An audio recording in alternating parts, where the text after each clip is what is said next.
and 3 times on HGTV's Curb Appeal, where all 3 episodes concentrate on unpainted brick. If you maintain or own a business with a tired-looking building, you owe it to yourself to look at Rhino Shield and our beautifully durable color schemes. Evaluations are free. We're making buildings pop and be noticed again, from Champaign to the Lake of the Ozarks, exceeding expectations every day with our products, people, and performance. Now is the time to call 877-25-RHINO, 877-25-RHINO, or go to 877-25rhino.com and see how honest and transparent we really are. Tell them, ladies. Don't paint, don't Rhino, go Rhino Shield. Never paint your house again. Rhino Shield.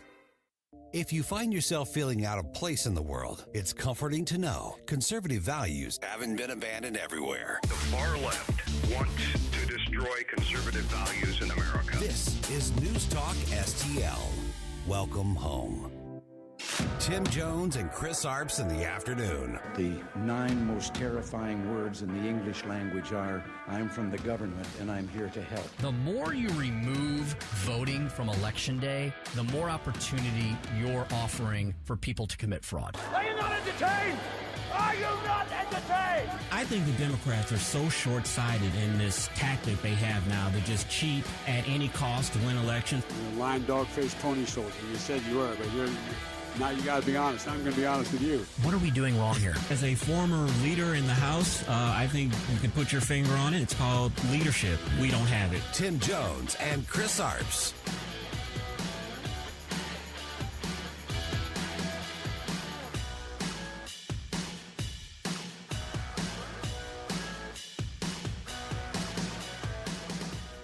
This morning, the aftermath and the cleanup with a major shakeup in the airline industry. Spirit Airlines shut down. All flights canceled. Customers across the country left stranded and confused. It happened on Saturday at 3 a.m. with the company saying it had started an orderly wind down of operations, adding Spirit guests should not go to the airport. Card payers would receive a refund. The decision comes after financial turbulence for the budget airline, including 2 bankruptcies in the past 2 years. End of an airline, end of an era. No more Spirit Air. Welcome to Monday afternoon's edition, the first Monday in May, here on the Tim Jones and Chris Arp Show, 101.9, 94.1. News Talk STL, taking you into your evening activities and more with lots to get to this afternoon. Great to be back in studio with Chris Arps and producer Joey V. How you doing, Chris? I'm fantastic. Yeah, Spirit Airlines went out of business. They, as the report says, they've been under bankruptcy or faced bankruptcy a couple of times. But I think one of the main things that Spirit Airlines was known for was, 1, was pretty bad service, and 2, there were a lot of fights at the Spirit Airlines. What was up with that? Someone did a real video just showing all of these encounters at the airport involving Spirit Airlines. So they fostered a certain crowd, I guess you do with the budget fares there. A lot of fights on Spirit Airlines. Did you ever fly Spirit Airlines? No, I try to stick with Southwest Airlines to fly everywhere if I can, and solely for one reason. They've been around since 1970, and they've never had a fatal crash. So I tell my wife all the time, we're knocking on Formica. Book me on Southwestern Airlines wherever I go. Mm-hmm. I never flew Spirit either. I do have a connection to them in a weird way. My uncle, he's retired a long time, but my uncle Duke, Uncle Leonard, his nickname Duke, he's a Marine, former Coast Guard pilot. He flew everything on the planet. And then when he retired from service after a distinguished career in the military, he did a little stint with Spirit Air. And but he retired from them many, many years ago. So I hope if he had a pension or anything like that, that they've paid him out and all that. And but he was a pilot, so he was not involved in the day-to-day or the business. And I'll have to ask him I'll have to ask Uncle Duke what his thoughts are about Spirit going down. I saw Chris on my travels this past weekend through Florida and back. I saw some Spirit planes, and that's probably the last time we will ever see them at airports. Although, I guess never say never, because remember when you and I were growing up, there was this thing called Frontier Airlines. Yeah. And then it went away, And then decades later, there's a Frontier again, which is interesting. Yeah, one thing about Spirit Airlines, which surprised me, I didn't know they were this large. They're a budget airline. They weren't as big as United and American, of course, but they had 17,000 employees. That's a large number of employees, and all of those people are out of work now. But, yeah, I didn't know their workforce was that big. I didn't either. I wonder how many planes they flew. Yeah. I mean, especially if you were like in the east or the south, you saw their yellow. Yeah. Hard to miss those big yellow planes. But no more. End of an error probably, as well as an era. I don't know if I misspoke there. Maybe not. I traveled over the last 4 days, Chris, and saw a bunch of folks that we both know at an election integrity conference that I attend every year in beautiful Amelia Island. And two things struck me on the way down and back, and you and I bring this up all the time. We sound like broken records, but I think people need to hear it again. I am amazed at how much is going on in other states and in other cities and not going on here in the St. Louis region. And number two, can we please do something about our antiquated, glorified bus terminal known as Lambert International Airport? Chris, I flew into... Do you remember... Jacksonville, Florida, up until recently, maybe the last 10, 15 years, was kind of a sleepy little northeast Florida town. Jacksonville Airport is now, in my opinion, kicking St. Louis's butt, definitely as regards airport amenities and airport setup, but also the area around Jacksonville is bustling. They are doubling the size of their airport in Jacksonville. Well, everybody is moving to Florida and Texas, and when that happens, you're going to have to expand your infrastructure, and we see that. I'm sure as you saw plenty of new highways being built, probably around Jacksonville, probably in the downtown area. You saw a lot of cranes building new buildings. Unfortunately, you don't see that here. I don't know if there's a crane. Is there a crane downtown anywhere that's building anything? Probably for the hospitals. Yeah. That's our money. That's that's Medicaid money, though. That's a whole different story. That's government money. Chris, the other town, the other airport that I go through a lot is Charlotte, North Carolina. Again, they are doubling the size of Charlotte Airport. Charlotte, I hear, is and let me tell you, Charlotte is insane. It's not quite as bad as Atlanta, but I think it's approaching it. And again, that's an area that has learned how to get it done. And North Carolina is an interesting state, right? It's a purple state. It has a Republican legislature, but a Democratic governor.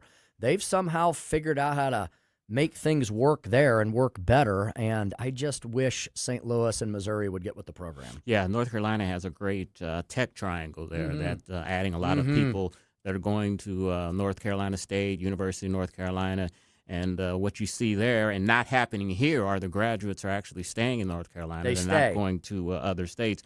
So that has helped out tremendously with their growth. A couple people I saw that asked me to say hello to you, people that know. Do you know Benita Dodd? She follows you on Facebook. Yeah. She said to say hello to you. I've never met her or anything, but we've been Facebook friends forever. She said she feels like she knows you. Yeah. What does she do?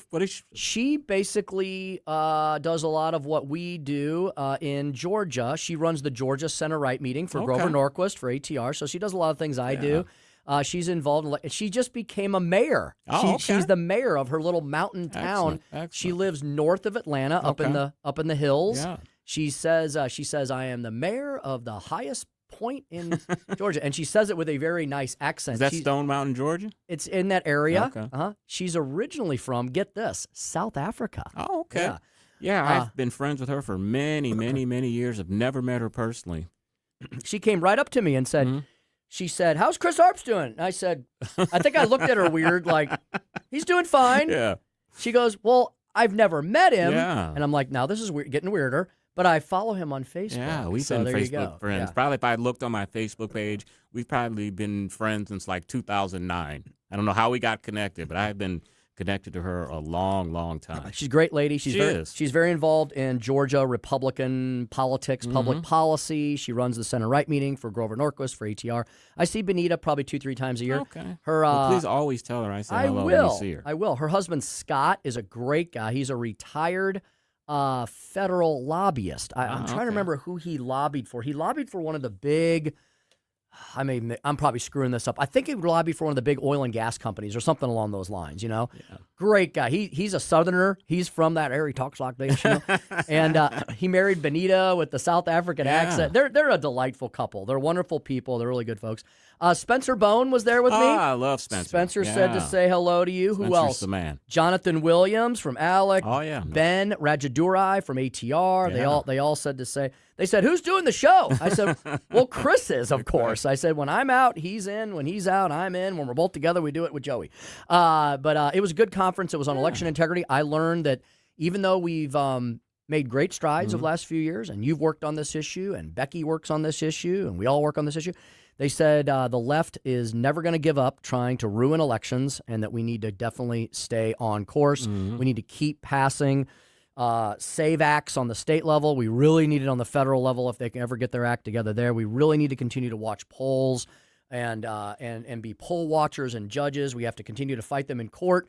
For whatever reason, on this issue, Chris, I think they know it's because it's so important. The left has an unending supply of money and lawyers when it comes to battling against common sense measures, whether you want to call them conservative or not, as to election integrity. You guys talk about the constitutional amendment to ban non-citizen voting that Americans for Citizen Voting is advocating for? Yes, that absolutely came up. I'm trying to think of what are the new crazy things the left is trying to do.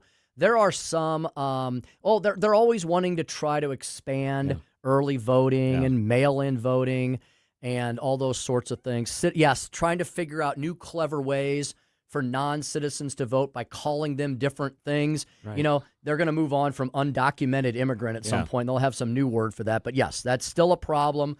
And just because we don't talk about it every single day doesn't mean it's gone away. It's just that finally we had so many states adopt things like citizen-only voting that we've made great strides, but hey, they'll be back for more, trust me. I listened to a great podcast this weekend by Andrew Klavan. He had a gentleman named Peter Schweitzer who has written a book. Forgot what the title is. We should probably try to get him on the show. But he was talking about birth tourism and how Mexico and China is purposely, not just happenstance. They're doing this on purpose to try to change the makeup of our country. He was talking about how there are 1,000 Chinese birth companies that send people here to the United States to have babies. He said since 2015, there's been 1 million babies, Chinese babies, that have been born here in the United States that are now living in China. So that's like 1 million citizens over there that could come over here.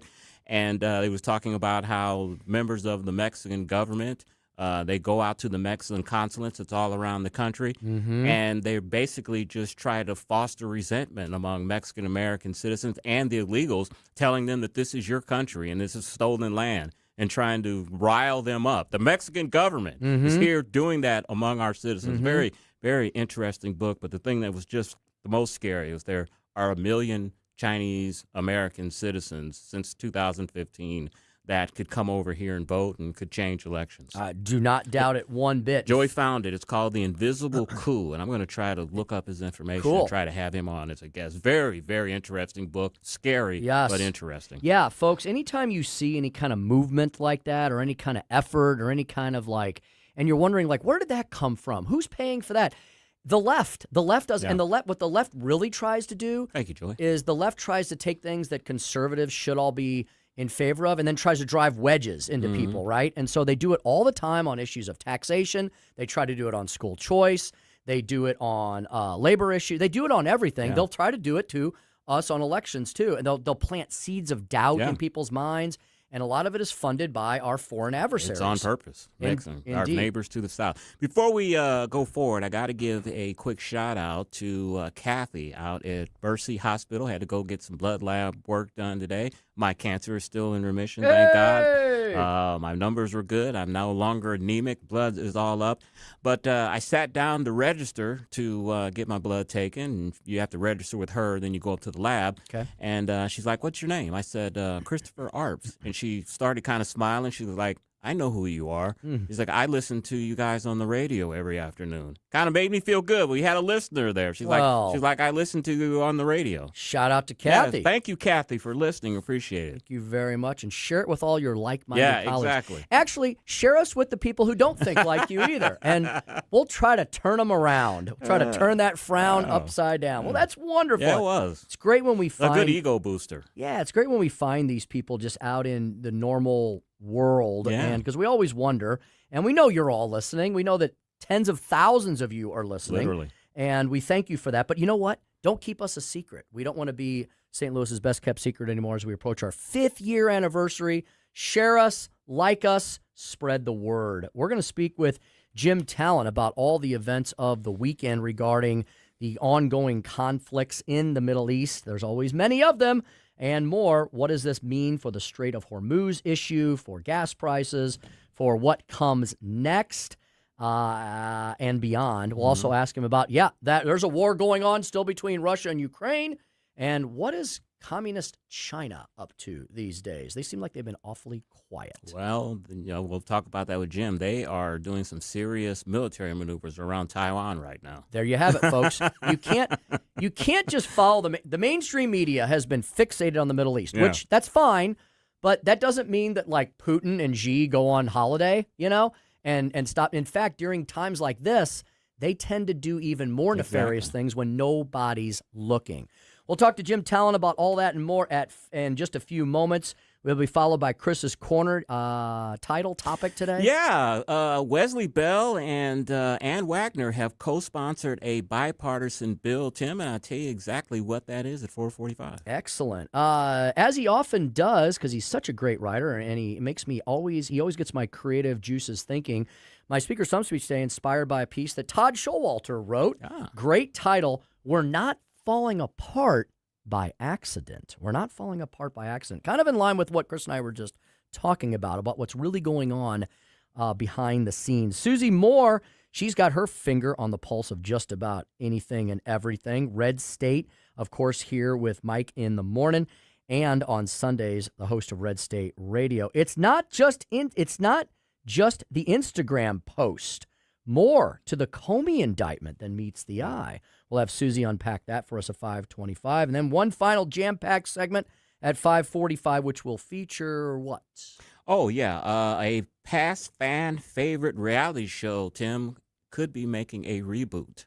Oh. And I'll tell you what this. Before we go to the break, Yes, I mean, Comey, even though I don't agree with his politics at all, and he's just a partisan hack now, do you believe that he had no idea what 86-47 would mean? No. I don't know if that measures up to a crime and a threat on the president. That'll be, litigated, and we'll find out. But I just find it hard to believe he had no idea what 86-47 means or could mean. Mm-hmm. I don't know the strength of this case. I wish they'd get him on something maybe a little more salacious. Yeah. But the fact that the former FBI director wants to pretend that he doesn't know what an assassination phrase means, that stretches my credibility, and I think it stretches his as well. And to be the former FBI director and do something that reckless amazes me as well. It seems like you would know better. How do you think that's not going to go viral? Yeah. Right? Like everybody in the world is going to pick that up, your enemies and your friends.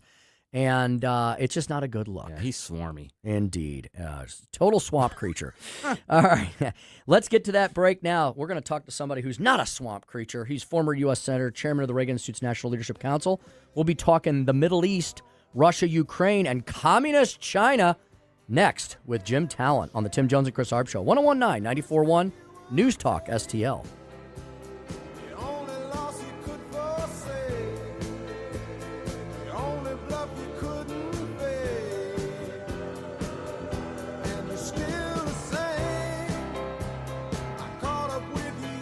Made in St. Louis, for St. Louis.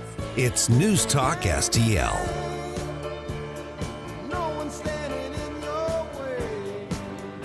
From the Michaels Flooring Outlet Weather Center. I'm First Alert 4 Chief Meteorologist Steve Templeton. Scattered storms today into the evening. It is a First Alert weather day through late tonight, as some of these storms could produce some large hail, particularly the evening through about midnight or a little after. And then tomorrow, not severe, but more rain. Scattered rain, some thunder, and a cool day with a low 55 and a high of only 59 degrees. The temperature may slide and get cooler as the day goes on, too. The rain continues into Tuesday night and Wednesday morning, but then it dries out Wednesday afternoon, 59 degrees for the high. That's the latest from the First Alert 4 Weather Center. I'm Chief Meteorologist Steve Templeton. News, analysis, opinion. Don't always agree, but in love listening to your radio station. This is tyrannical stuff they're doing. Elections have consequences. This is 101.9 and 94.1 News Talk STL. Let me ask you, is 2026 the year you finally buy that home? If it is, Royal Banks of Missouri is the kind of place you want on your side. Their mortgage team doesn't just hand you a rate and send you on your way. They actually walk with you through the whole process. And that matters because there's no call center, no out-of-town decision maker. You're dealing with local people who know this market and are working for you. Now, maybe you already own your home, but you've been thinking about making it better, maybe a backyard upgrade or maybe a patio, maybe finally taking that family trip you've been putting off. That's where a home equity line of credit comes in. It gives you the flexibility to use the value you've already built in your home to actually enjoy your life a little more. It's simple, it's convenient, and it gives you peace of mind. Give them a call today and find out more at 314-212-1500 or visit royalbanksofmo.com, royalbanksofmo.com to get started. Royal Banks of Missouri, investing in our communities, one client at a time. Member FDIC, equal housing lender. Democracy is loud, and on Tuesday, June 2nd, you can be right in the middle of it. News Talk STL is bringing the St. Charles County Executive Primary Debate to Lindenwood University in St. Charles at the J. Scheidegger Center for the Arts. No reservations, no tickets, just show up. Can't make it in person? Catch every word live on News Talk STL from 7 to 8:30 p.m. The St. Charles County Executive Primary Debate on June 2nd. Brought to you by the St. Charles County Republican Central Committee, Mid-Rivers News Magazine, Lewis & Clark's Pachyderms Club, and the Hammond Institute for Free Enterprise at Lindenwood University. License number GL2500615. We've seen all kinds of clogs, so remember the rule. Only flush 3 things. Number 1, number 2, and toilet paper. What about my dinosaurs? No. My monster truck? Nope. What about... If it's not the big 3, don't flush it. But if someone does flush a dinosaur... Call Grasser. We clear the clog and get things moving again. Green is always Grasser at GrasserHomeservices.com. This hour of Jones and Arps is brought to you by Stifel. Contact your Stifel financial advisor at stifel.com. That's STIFEL.com.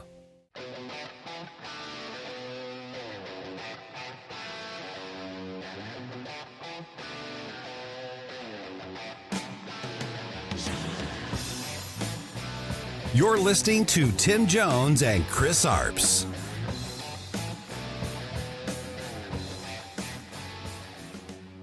This morning, the standoff over the Strait of Hormuz entering a new phase. It's a very friendly blockade. President Trump announcing the U.S. will guide ships trapped in the critical waterway to safety at the request of unspecified third-party nations not involved in the Iran war, so that they can freely and ably get on with their business. The president calling the plan Project Freedom, framing it as a humanitarian gesture because he says many of these ships are running low on food. But Iran is responding with new threats this morning, warning that if any foreign armed force approaches or enters the Strait of Hormuz, it will be subjected to attack. Former U.S. Senator Jim Talent and chairman of the Reagan Institute. I'm watching this and just wondering, who's running the show. This Jim Talent segment is brought to you by Royal Banks of Missouri. Senator, good afternoon. I hope you had a great weekend. And before we get started, I want to tell you you did a great job on Thursday, and thank you for filling in for my partner. Mm-hmm. Mm-hmm. Well, Tim, does he say that to all the guests? I bet he does. Only the pretty ones, Senator. Only the pretty ones. Yeah. No. Thank you very much. We really appreciate you very much, especially the fact you keep coming back here every Monday for us as well. You guys are a couple of silver-tongued little devils. Thank you. Thank you for that. Senator, you heard that clip. I enjoyed it. Thank you. We enjoyed having you. Senator, you heard that clip there. You've been advocating for this for the past probably 4 or 5 weeks of the Navy kind of helping to open up the straits and helping these ships get through. What do you see further happening with this? Well, you're right. I've been expecting it, and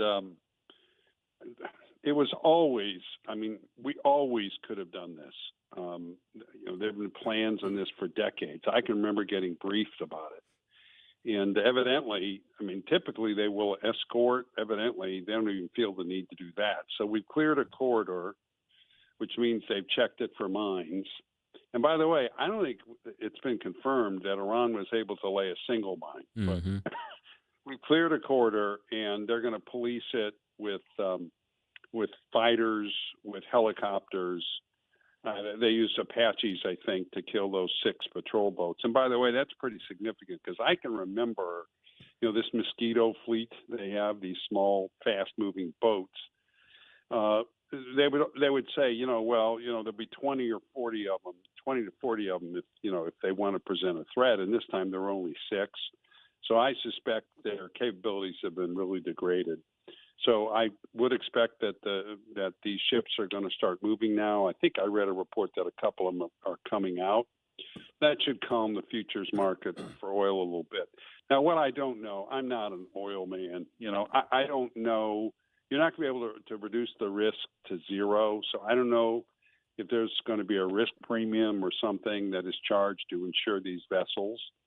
But I've been expecting this, and I wouldn't be surprised if the Iranian response is even more tepid than I thought it might be, because they've obviously been very, very severely degraded.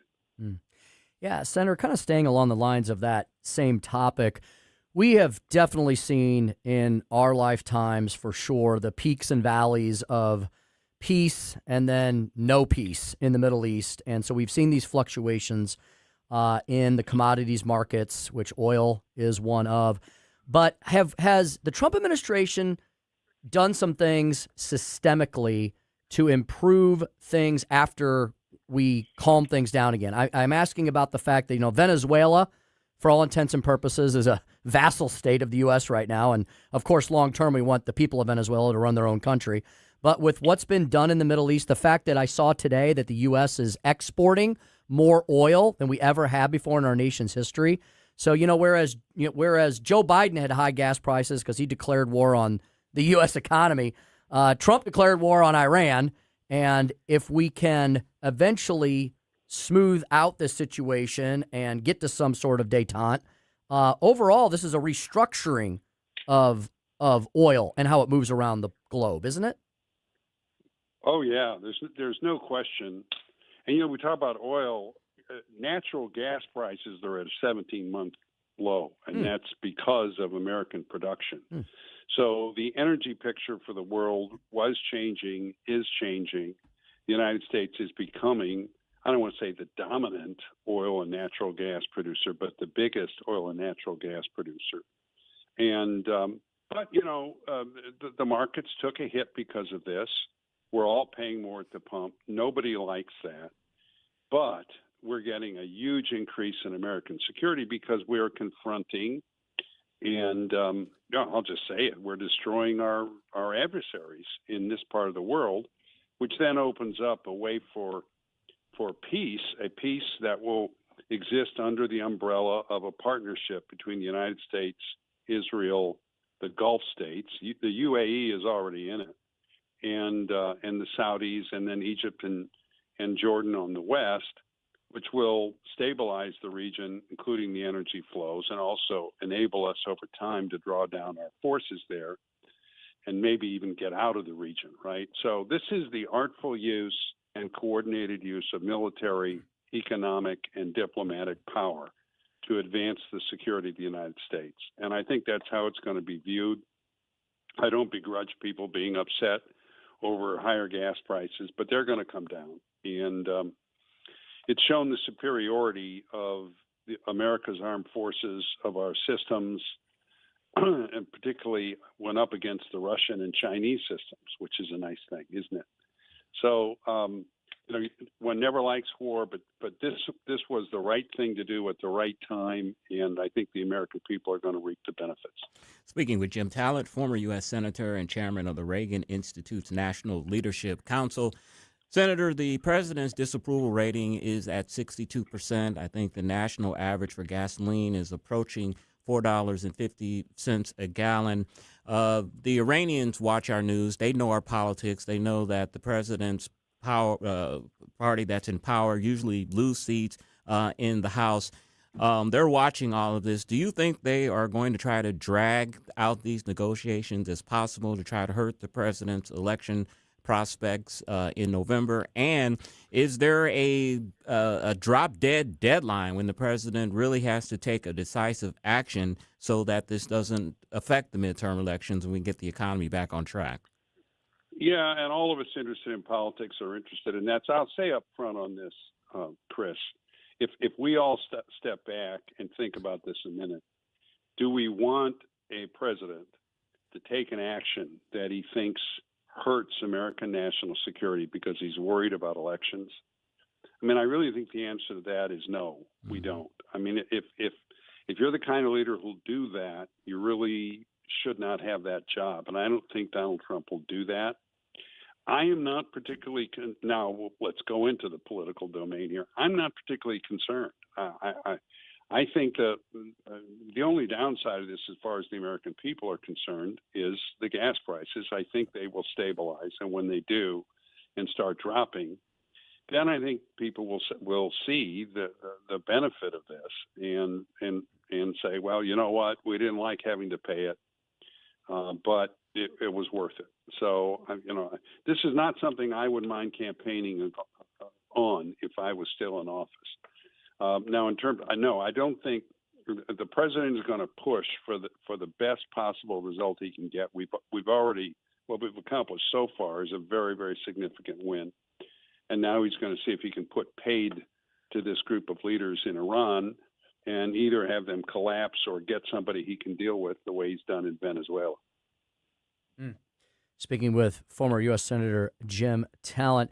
Senator, I saw I want to ask you about Russia, and we can talk about the Russia-Ukraine war as well. But I saw an interesting headline over the weekend that said the headline was "No, Russia is not on the verge of a coup."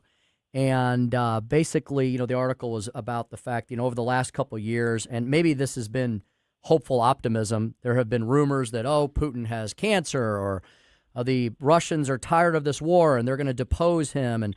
And basically the article was arguing that Putin has just as much of a stranglehold on the Kremlin and his power than ever before. He's starting to get like some mythical presence around him, isn't he? Like, the old Rasputin character. Is Putin firmly in control of Russia in your mind? And why is that so? What has he got on everybody that he just never has to stop being the president of that country? He is. I think so. On the other hand, these dictators always look secure until they're not, right? But I think he does a good job of combining repression with playing up to and keeping the support of key elements in society, particularly in the bigger cities, the classes of people who are doing pretty well. Most of the people he's thrown into this war as cannon fodder, almost literally cannon fodder, are people he's dragged from the outlying areas, and we've talked about that. And so he's been pretty careful. He's never fully mobilized the country. He doesn't take conscripts from St. Petersburg and Moscow and places like that. So it's a combination. He's very artful at it. So, no, I'm not looking for some kind of a coup. I do think it's pretty clear that this has been a strategic disaster for Russia. And as I've said on the show before, I think one of the reasons he's resisted an agreement to end it is because once it's ended, then people start toting up the balance sheet.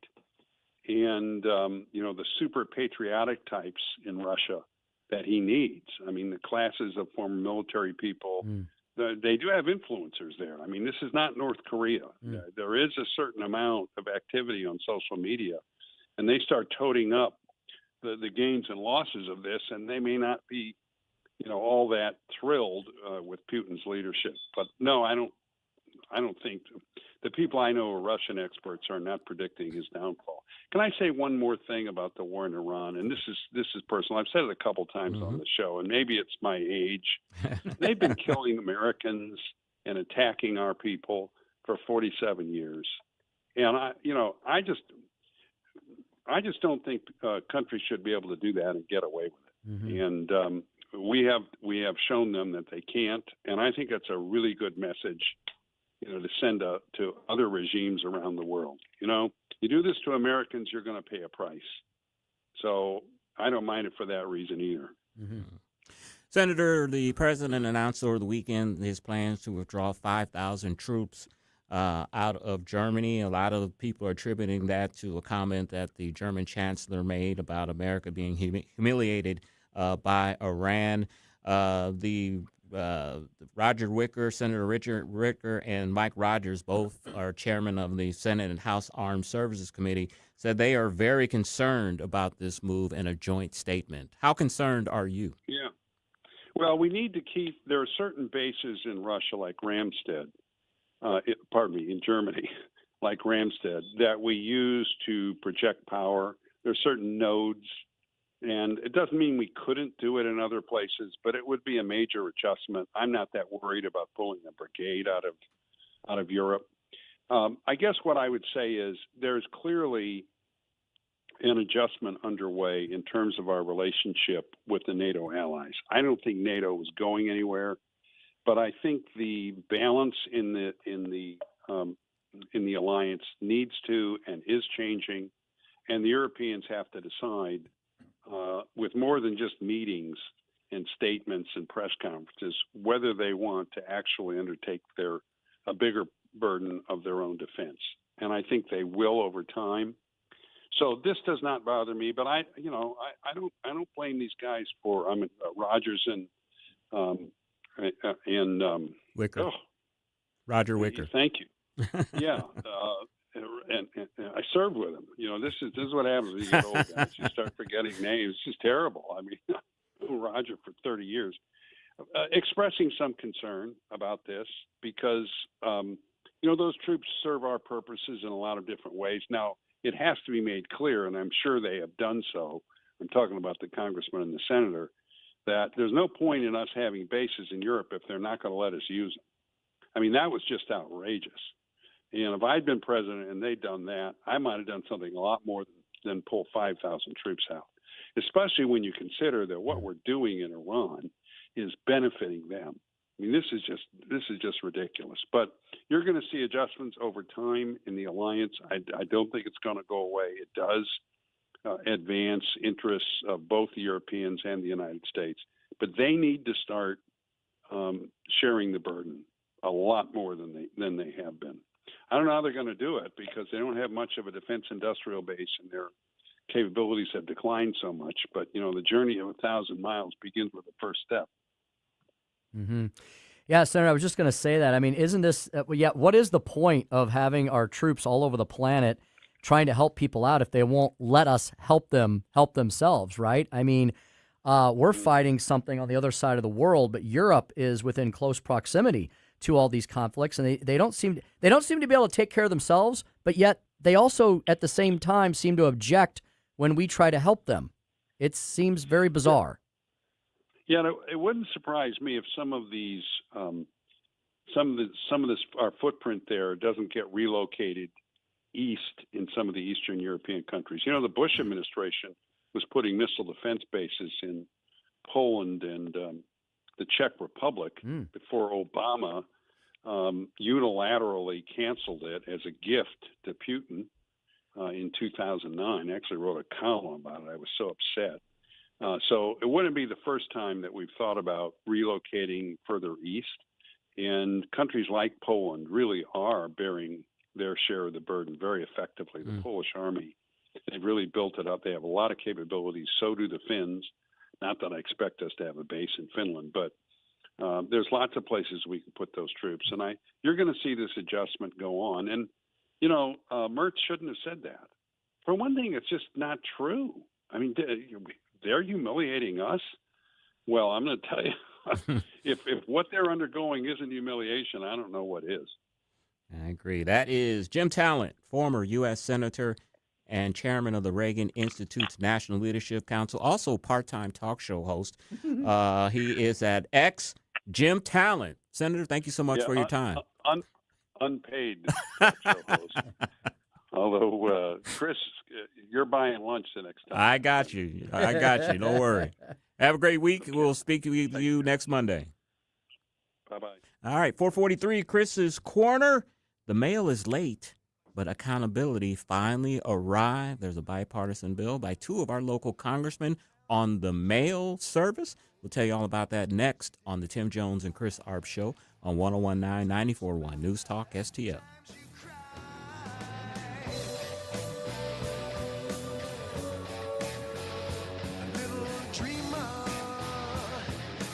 Watch us on our live stream using Rumble, Facebook, and Twitter.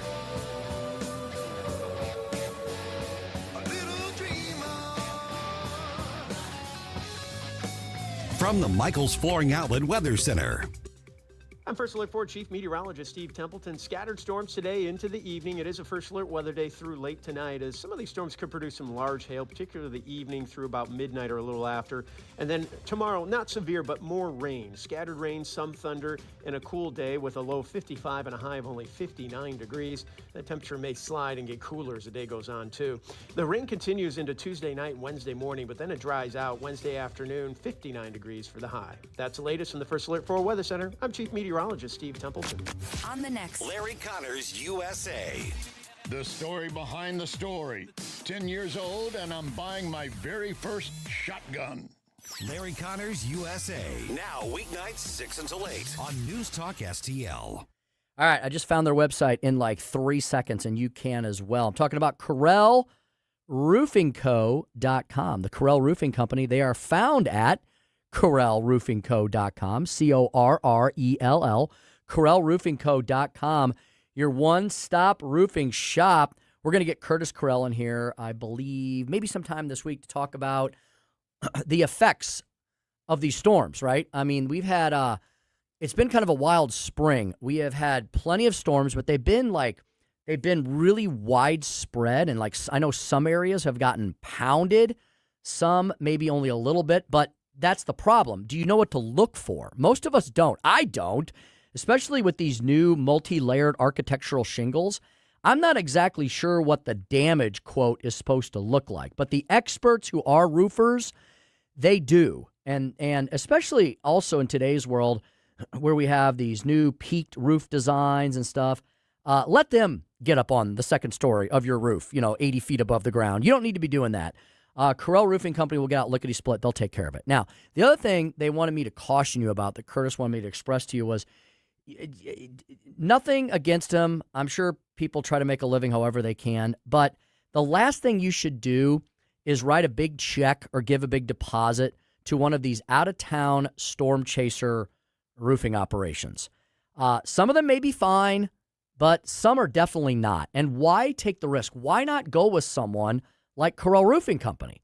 They're local. They're from here. Curtis's family is multi-generational. Based in St. Charles, they service the entire St. Louis, St. Charles metropolitan region. They're locally and independently owned, and they're a family-owned company. They got deep roots here, so they're not going to take your deposit and skip town. In fact, they're going to do exactly the opposite. They're going to make sure that you're happy with every single thing they do for you. They're going to take all the worry off your hands because they're going to work with the insurance companies. They're not just going to sit around and fight with them. They're going to make sure they get everything they can for you and then get your job done right and quickly the first time. Isn't that the other problem, too, when you hire a contractor and they take forever and you're like, what in the world's going on? Not with Correll Roofing Company. They're so great. They're so efficient. They're so wonderful. They know the area. They know the storm maps inside and out. So I would have none other than the experts like them up on my roof replacing one of my most prized assets and giving my family complete self-assurance that everything is done right the first time. Correll Roofing Company can be found 24/7 at CorrellRoofingCo.com. That's CorrellRoofingCo.com. Concerned about the condition of your windows driving up your energy bills? I was too. It's only called STL Windows and Doors. Their Provia windows combine old world craftsmanship the professional way, the Provia way, with over 65 years of combined experience, locally owned, offering competitive pricing and personalized service that the big box companies can't match. Call today for your free in-home estimate and start saving tomorrow. 314-277-5952 or stlwindowsanddoors.com.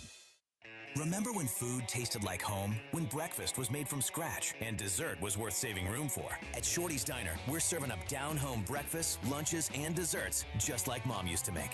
Fresh, from scratch, every single day. Step back in time with us, where the booths are cozy, Elvis is always in the building, and every plate feels like a hug. Calling all Vic heads. Ken and I will be doing our show live from Shorty's Diner this Friday. Stop by for a delicious breakfast or lunch and say hi at Shorty's Diner on Lackland in Westport. This hour of Jones and Arps is brought to you by Stifel. Contact your Stifel financial advisor at stifel.com. That's STIFEL.com.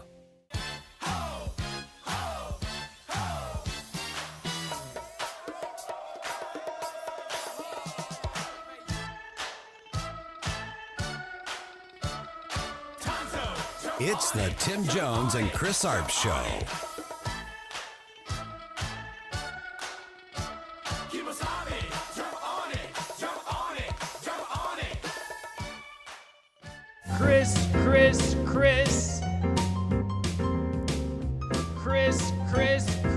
Chris. And if you don't know, now you know. And now, Chris's Corner. The mail is late, but accountability finally arrived. Let me ask you something. What happens when your mail doesn't show up? Not junk mail, not catalogs. I'm talking about your prescription medication, your credit card bill, your insurance notice, your paycheck. Because in St. Louis, this has been hypothetical. It's been reality. We've had weeks-long delays, missing mail, even piles of undelivered mail dumped in a vacant lot in North City, bills, financial documents, critical paperwork just sitting there. And for the people waiting on that mail, late fees, collections, medical risks. Because when government fails, it's not the system that pays the price, it's you. Now, finally, someone is doing something about it. There's a new bipartisan bill in Congress that's called the St. Louis Postal Accountability and Reform Act, the STL Up to Par Act. And here's what matters. It's being led by Republican Ann Wagner and Democrat Wesley Bell with support from lawmakers on both sides of the aisle. That alone tells you something. This problem got so bad it broke through politics. What the bill actually does? This is not just another we're looking into it bill. It forces the U.S. Postal Service to answer for its failures. Specifically, it requires USPS to report to Congress on mail delivery performance in the St. Louis region, staffing shortages and workforce turnover, whether they actually implemented fixes from past audits, and what systems they're putting in place to prevent this from happening again. In plain English, no more hiding, no more guessing, no more excuses. Delayed mail is not an inconvenience, it's a real-world problem. Politicians love to treat this like a minor issue. It's not. People in St. Louis have been waiting weeks for medications, benefit checks, utility bills. That's not inconvenience, that's real harm to real people. The bill exists because there's been no accountability. Let's be honest. The USPS has known about problems for years. There have been audits, there have been complaints, there have been promises, but nothing changed. Why? Because government agencies don't fix problems they're not forced to measure. And that's exactly what this bill does. It says, show us the numbers, prove you're improving. Point 3, the culture of no consequences is the real problem. This is bigger than mail. This is about a system where service fail, people suffer, and nobody change faces consequences. No private company could survive that, but government can because it doesn't operate on competition or accountability. That's why this bill matters. It's not just about mail, it's about forcing a cultural shift. Bottom line, this bipartisan bill exists for one reason, because the system failed and people finally got fed up. And here's the truth your audience already knows. When your paycheck is late, when your bill goes to collections, when your medication doesn't arrive, you don't get an excuse, so why should government? When governments fail, it's never the bureaucrats who pay the late fee. And that is Chris's Corner. And I have my own disaster mail stories. You know, my wife and I got married 2018. In October, we sent the invitations out probably back in August. people were just getting them in some instances in December. I'm like, yeah, the wedding's over. Sorry, you missed it. Send a gift. Our mail is it's like rolling the dice. We may get it one day. We may not get it one day. We probably have 3 or 4 different mail carriers. It's not a consistent. When you were growing up, yes, you got to know your mailman. You used to give him, at Christmas time, you give him a little money, because it was the same person every year. Now we have 3 or 4 different mail people at least. They change every other week, it seems. Yeah, now we thank the Amazon and the UPS and the UPS drivers. Exactly. Because at least they know how to deliver things, apparently, to your door. And I heard the president today, he was talking about small businesses and the things that he's highlighting in the One Big Beautiful Bill, which is what he needs to do in the next few months. And Chris, he said, does anybody miss the fact that we've eliminated about 10% of the federal workforce? Yeah. And people are like, nope. And he made a great point. He said, he goes, nothing against those people. And I hope they've gotten new jobs in the private sector. And they probably, many have, and are getting probably paid more money. Maybe they got to work a little harder. That's not a bad thing. You know how he talks, and I'm like, I was agreeing with everything he said. He goes, here's the problem.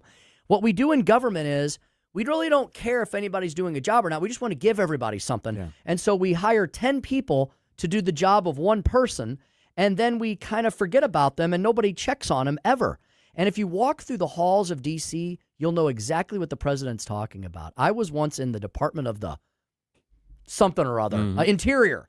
Right. I was in the Department of the Interior. I had a friend there who worked there under the first Trump administration. He worked there about a year, and he couldn't take it anymore. He said the bureaucracy was just killing him.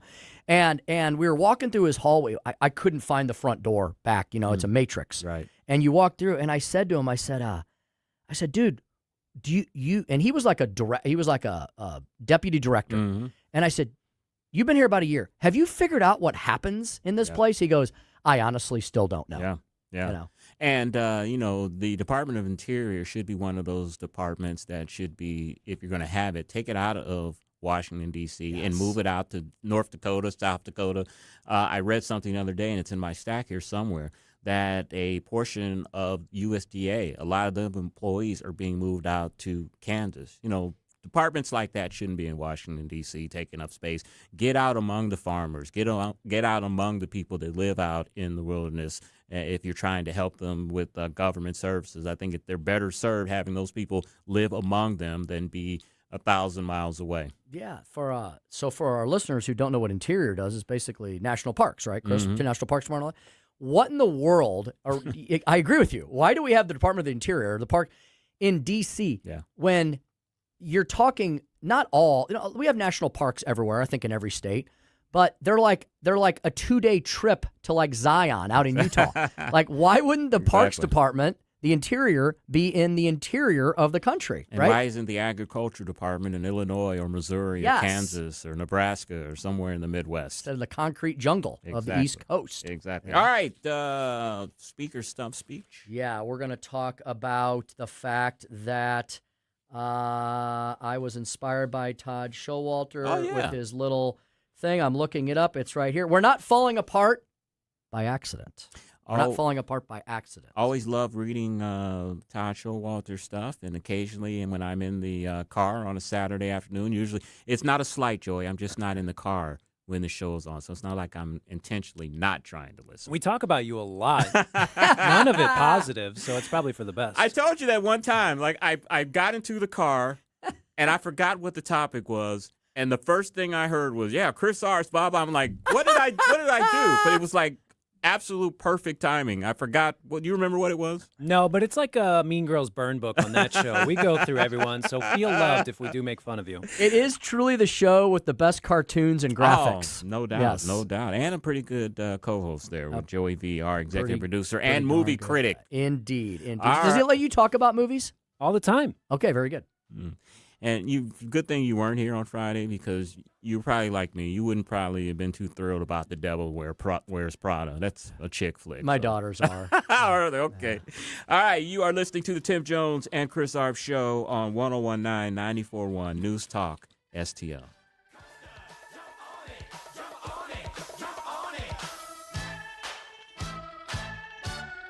Follow us on Rumble at News Talk STL.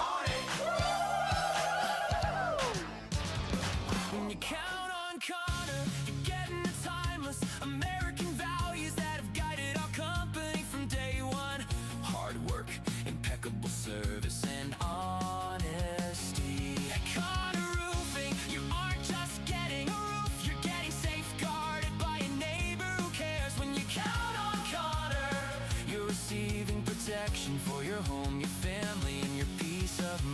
Visit ConnorRoofing.com. Hey, it's Susie Moore with a reminder that for 20 years, Harpo's Chesterfield has been the heart of West County's fun. With their award-winning patio, voted best in West County, and excellent sports bar atmosphere, Harpo's is your one-stop destination.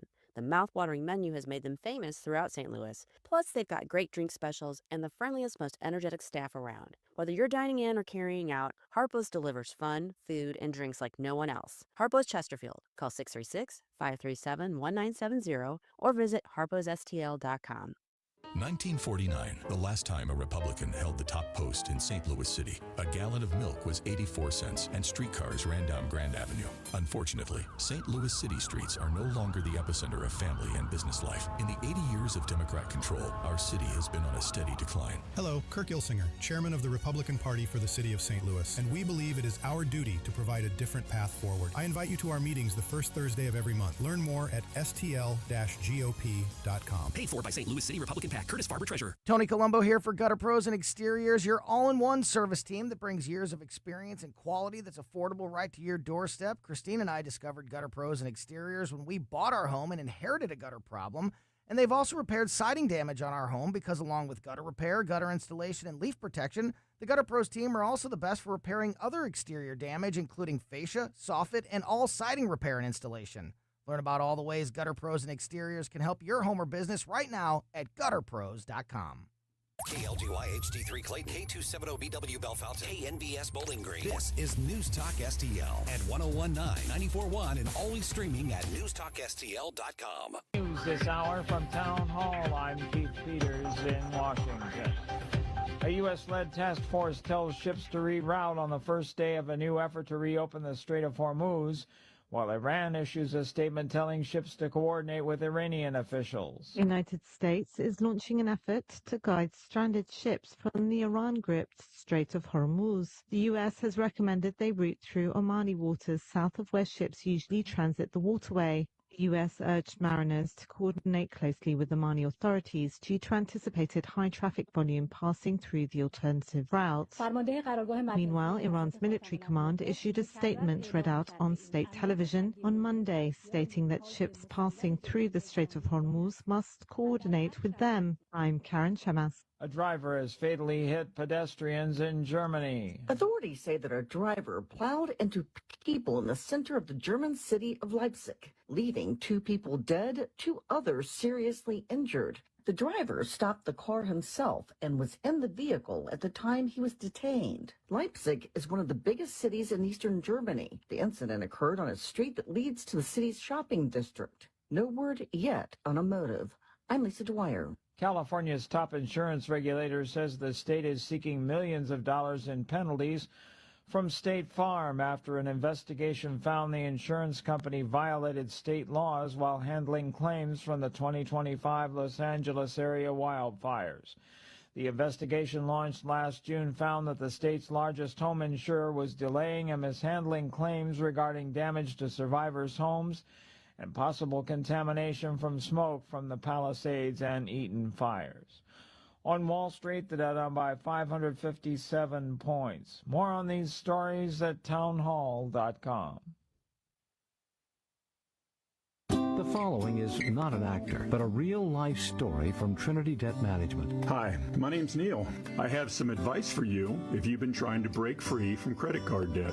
You can start by doing what I did. Get your bills together and call Trinity Debt Management. Trinity is dedicated to helping people like me become debt-free. When I called, my first experience was a feeling of relief. My counselor was kind, and best of all, she didn't judge me. In just a few minutes, she helped me figure out a plan that consolidated all my bills into one lower monthly payment. This substantially reduced my high interest rates and put me on the road to success. In the end, I saved thousands in interest, and today my credit card debt is a thing of the past. If credit card debt has you down, call Trinity at 1-800-990-6976. My name is Neil. Take it from someone who's been there. Call Trinity and become debt-free for keeps. 1-800-990-6976.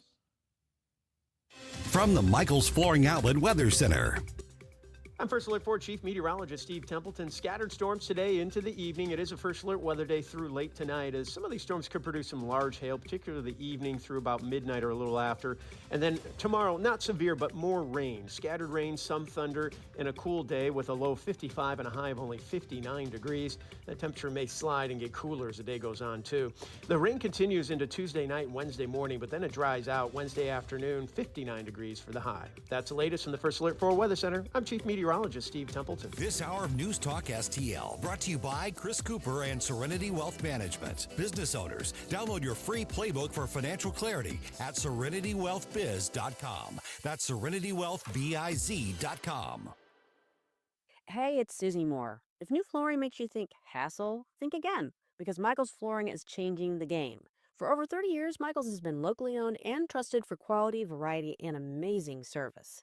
Whether it's carpet, hardwood, laminate, luxury vinyl, or ceramic tile, their expert team makes installing new floors exciting, not stressful. That's why customers keep coming back.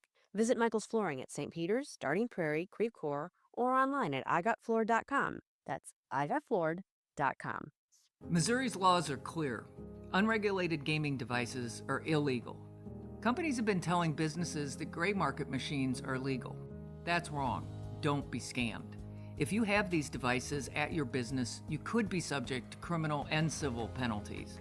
Unplug and remove these devices today. If you've been approached to host illegal gaming machines, call now 800-523-1434 or visit ago.mo.gov. Sponsored by the Attorney General's Office.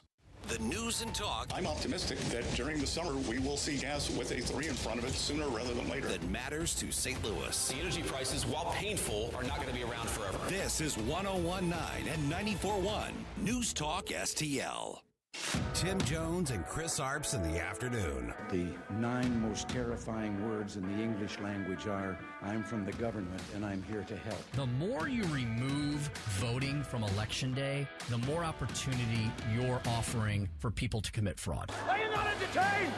Are you not entertained? I think the Democrats are so short-sighted in this tactic they have now to just cheat at any cost to win elections. You're a lying dog-faced pony soldier. You said you were, but now you got to be honest. I'm going to be honest with you. What are we doing wrong here? As a former leader in the House, I think you can put your finger on it. It's called leadership. We don't have it. Tim Jones and Chris Arps.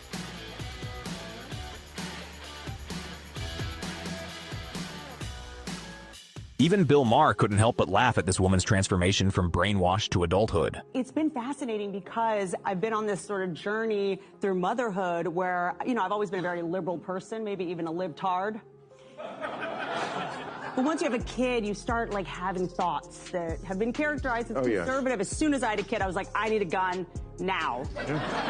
Not for myself, because I've got coyotes in my yard. Right. I've got coyotes everywhere. And before I had a kid, I was like, they coexist with us. Coyotes were here first.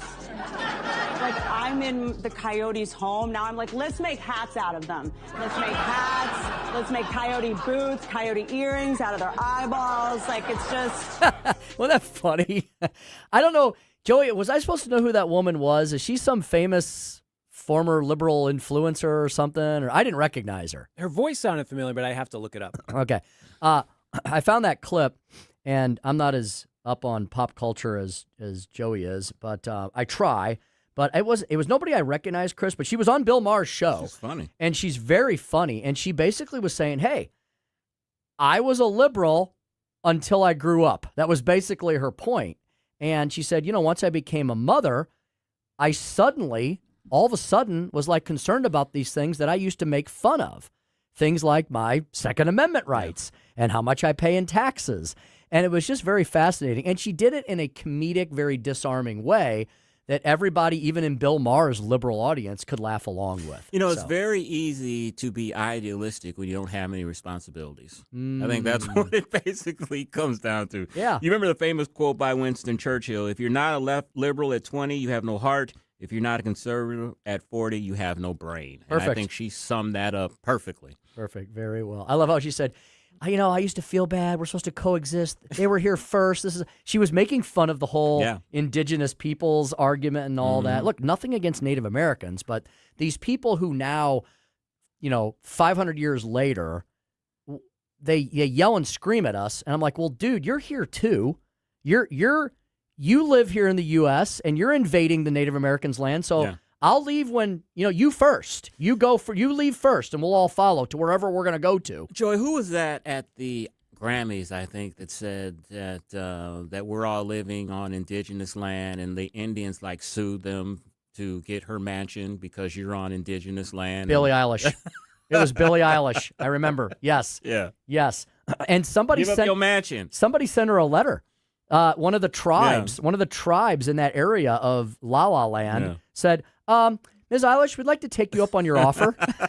And I never heard what the response was after that. So I think she sued. I think the tribe sued to get her house, and they lost. Yeah, well, shocker. Property rights, right? Sorry. Mm-hmm. And that comedian from Bill Maher, that's Whitney Cummings, you'd probably only know her as someone from the roasts. She did roast Donald Trump, and then she co-created the show Two Broke Girls. Not on anymore. Okay. But she's a very famous comedian. Okay. You got to put that "and" at the end, so you know like, it's a lady comic. I thought they're all just comedians now. You can't do that. We switched it back this week. Really? We had a meeting. Yep. Okay. I can't keep up with this stuff. I remember you weren't supposed to say, because I said comedian one time. It was Joey. You were like, no, they're all just comedians now. You can't differentiate anymore. You weren't supposed to say actress for a while. Yes. It was all actors. Yeah. Yep. Has Gone that back. changed? This week we changed it. Okay. The Oscars put out some new rules. It's all right. Joey, would you please keep us up on this stuff so we don't get canceled? Of course. Yeah, very good. Thank you. Oh, and Joey, speaking of movies, I forgot to wish you today a very happy May the 4th be with you. Yes. Yeah, I think Gabe and Tony did 40 minutes straight on Star Wars, so the nerd audience has been well taken care of. So we don't today. need to go into more into that? I mean, unless you have a favorite. I mean, Rogue One is probably just the best standalone. You don't need to know anything else. Just that's a fun movie. You know, my wife is a big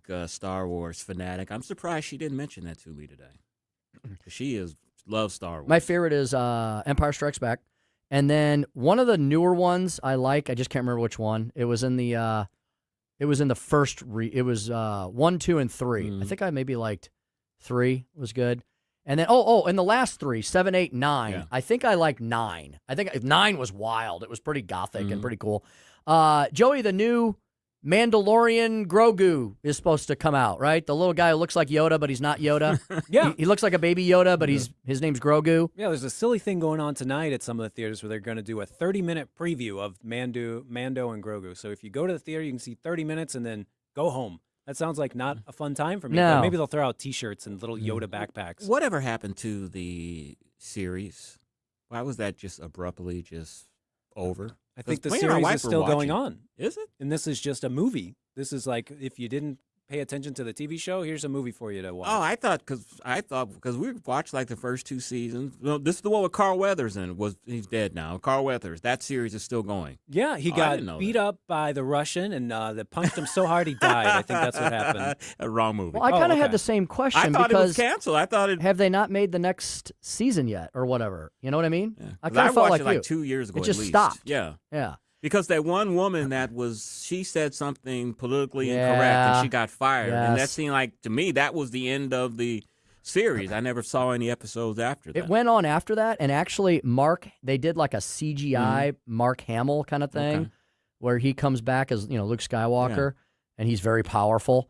And he makes like a little cameo, and he kicks butt, and then he disappears. Okay. I think all the streaming services are realizing they're losing billions of dollars, and the only way to make money is to put stuff in theaters. In first. a theater. So Mandalorian TV show is still going on, but they say, let's put a movie in the theater. Even if this is just 4 episodes of TV, if we put it in the theater, we'll at least make some money back. They don't promote it like they used to. I mean, they used to promote it all the time. It's hard to reach you specifically. If it's not on the side of a bus as it goes down your street, you're not really catching the movies that are coming out. The other series that I've heard is really good. I've tried watching it twice, and I've been told I have to get past the first few episodes because people do admit it drags.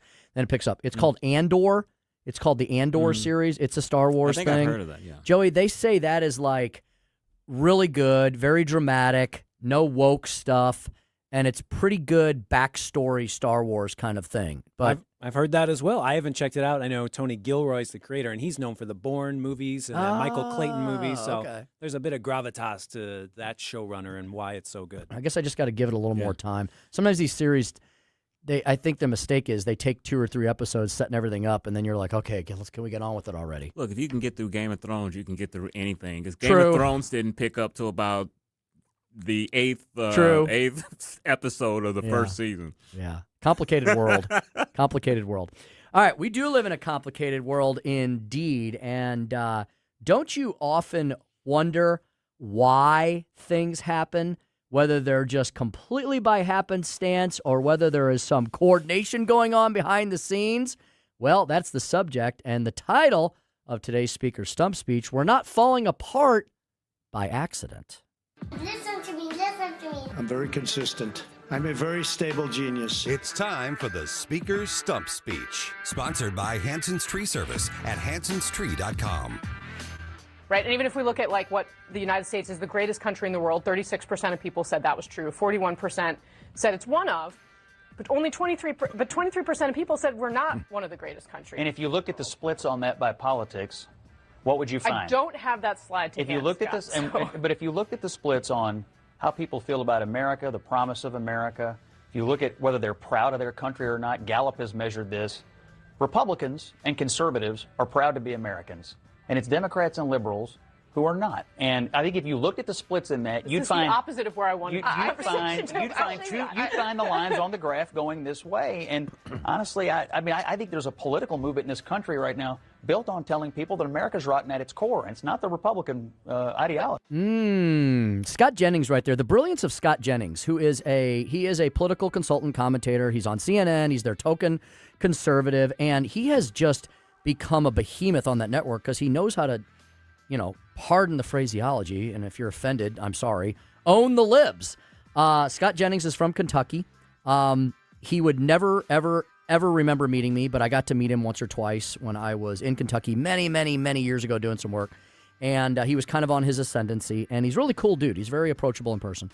And did you hear what the CNN commentator said there? She was basically like, "Oh, Scott, that's not what I wanted to talk about." Yeah, the CNN commentator wanted to talk about how much Americans hate America, right? That was the theme of her little poll she had. Jennings, who always comes prepared and with the receipts, was like, no. Not all Americans hate America. There's a group of Americans that hate America. And he broke out what we would call the crosstabs. So he had the crosstabs of the poll. He had all the individual, buckets of answers. So the whole poll may have come out eventually on a negative as far as people's feelings about America. But that can be swayed or skewed if one group gives you all no's and another group doesn't quite give you all yeses, right? Well, does that mean everybody hates something? Well, not necessarily. It means, as Scott Jennings says, only certain groups of Americans don't like something, that being the subject matter of America. So what Jennings said was, if you pull the poll apart and look at it by Republican, Democrat, Independent, you actually see a majority of independents and an even stronger majority of Republicans who really, really still like America and have a positive impression. But the left has such a negative image of America in its mind these days that it drags all the numbers straight down. So what Jennings is saying is, no, not all Americans hate America, but one group really hates America a lot. Now, why? Why is that happening? Why is that group so infected here on the 250th anniversary of America, where we're all celebrating things? Even liberal filmmaker Ken Burns did an entire 7-part documentary that's running right now on PBS and Amazon and everywhere else about the American Revolution. And even though there are some liberal tinges and a little bit of wokeism here and there, even in recasting the revolution from 250 years ago, it generally is still a story about how a brave group of colonialists decided to create America. Men, women, and children died for their country because of the ideals of freedom and liberty and the pursuit of happiness. Not even today's liberals have been able to figure out how to change those very facts. But today, there seems to be there seems to be an animus, a hatred of so many of those foundational principles. How did we get to this point? Well, many would say, okay, indoctrination. Many would say brainwashing. Many would say our public schools. And all those are probably correct. Todd Showalter broke this down in one of his recent columns, which I think was brilliant. He said, we're not falling apart by accident. This is a plan. It's long been my observation, Todd says, that if you wish to confuse a person, you may present them with a difficult problem. But if you wish to divide a nation, You need only present it with a simple one and then make sure everyone is furious about it before they've even had their coffee. We Americans have always been a spirited group, for sure. We argue with enthusiasm. We vote with conviction. We consider disagreement something of a national pastime. That part isn't new. What is new is the intensity, the speed, and the strange feeling that every single disagreement now comes with a prepackaged, preheated, ready to explode on contact. What we're seeing now is not organic outrage. It's completely manufactured, and it's very managed. I'm just going to say it plainly. I believe that globalist billionaires and powerful outside interests are actively working through mainstream media and social media to divide the United States. Not in some weird, cartoonish, I would say Mike Myers-esque, Dr. Evil kind of secret layer way. There's no big giant red button that people press that says destroy America. Nothing that dramatic, but something much more insidious and effective. Lots of money, tons of messaging, relentless, and repetition. Take George Soros, one of the most well-known debated figures in this space, in this century, probably in the last century as well, through organizations like the Open Society Foundation. Billions of dollars are directed towards criminal justice reform. Folks, we experienced that right here in St. Louis with Kim Gardner. Voting initiatives. Chris and I talked earlier about the effort to get non-citizens to vote everywhere that anybody wants to make that possible. Political campaigns, media efforts. Supporters say it's about expanding rights and participation. Critics look at it and say, that's an awful lot of influence being poured into shaping how this country thinks, votes, and argues. Here's where Todd says he lands. Regardless of intent, the result seems to be the same. There's more division, there's more tension, there's more people convinced the other side isn't wrong, but they're dangerous. And haven't we seen this play out? And they're so dangerous that crazy people, or maybe people that weren't crazy that become crazy, think they got to go do something about it by loading up their vans or jumping on a train and driving or taking a train halfway across the country to try to storm a White House Correspondents' Dinner and try to take down the president's administration. Back to Todd. I'm not against people supporting causes. That's America. But when that level of money meets a media system that thrives on manufactured outrage and a social media system that rewards lots of anger like it's a full-time job. How do these people have so much time to be on social media? You don't get unity. You get what we have now, a country constantly at each other's throats. The media, which at least used to pretend to deliver the news, now often feels like it's producing episodes of America, The Meltdown. Every story is breaking. Every issue is urgent. Every disagreement is framed like the fate of civilization hangs in the balance. Social media, meanwhile, has figured out something incredibly important. Anger spreads much faster than truth. You post something thoughtful, maybe get a few likes, maybe a couple reposts. You post something completely outrageous, and suddenly you're viral, being looked at all around the globe, trending, arguing with 3,000 people named Freedom Dad 74542 ! And everybody jumps right in. We wake up, we grab our phones, we start reacting as well to headlines that we didn't even read, clips we never watched, and opinions that we didn't quite think through to the end. We argue with complete strangers. We question our very friends. We start to see neighbors as opponents. All of it's fueled, amplified, and yes, in many cases, heavily funded. What a brilliant system. You don't need to defeat a country from the outside if you can convince people inside to tear each other apart. You just keep nudging, funding, and amplifying the loudest and angriest voices. There's a name for this. It's called divide and conquer. It's not new. It's not subtle, but it works incredibly well, especially when the people being divided are convinced they're the good guys in every single argument. They're always the smartest people in the room, and they're always the most conservative, or they're always the most liberal, depending on which side they want to be on. And the uncomfortable truth is, it's absolutely working. If the United States is ever defeated from within, and God help us, hopefully that never happens, because where are we going to go next? It won't be because someone forced us. It will be because we were too busy arguing to notice. The good news is we still have a say in how this all plays out. The bad news is we're going to have to stop yelling at each other, our friends and our enemies, long enough to see it and use it. And that's the Speaker's Stump. You know, I think you have two types of liberals that hate our country, and both of them are brainwashed or indoctrinated into this way of thinking. You have black and white people that have found success in this country and are doing well, but they feel guilty about it, and so they have to put the country down, even though somehow they've made it. And then you've got people who aren't successful, that have maybe gotten some bad breaks in life, can't get a break in life, feel that the system is against them, feel like racism is against them, everything is against them. And the Democratic Party, of course, fosters, stays on that, enhances that to build that hatred up even more. But I think it's those two types of people. They both hate America. But one is successful and feel guilty about it. The others hate America because they haven't been successful. Mm-hmm. Yeah, I think that's a great observation and very true. And the other thing, too, that I will also observe is we get caught up in our own echo chamber sometimes. Yeah. And Chris, I love having this experience. All week long, we love everyone who listens here, and you're so supportive of us, and you're so informed, and you're so educated. But and I'm not saying this is an echo chamber, but social media definitely is, right? And sometimes during the week, you and I and others get called all kinds of names, and I've been called within the same 3 seconds. I've been called Attila the Hun Nazi and Rhino liberal on the same subject matter. I'm like, okay, that can't be true. Yeah. But you get yelled and screamed all week, and then go and you all can do this too. So if you get caught up in some argument on social media or in some echo chamber, do this little test. Go out into the real world then, touch some grass, and talk to your neighbors and your friends, bring up the subject matter, and see how many people actually know about it. Right. I had this experience recently where we're embroiled in whatever battles are going on in Jefferson City, and it's a rough week, and you're just done with it all.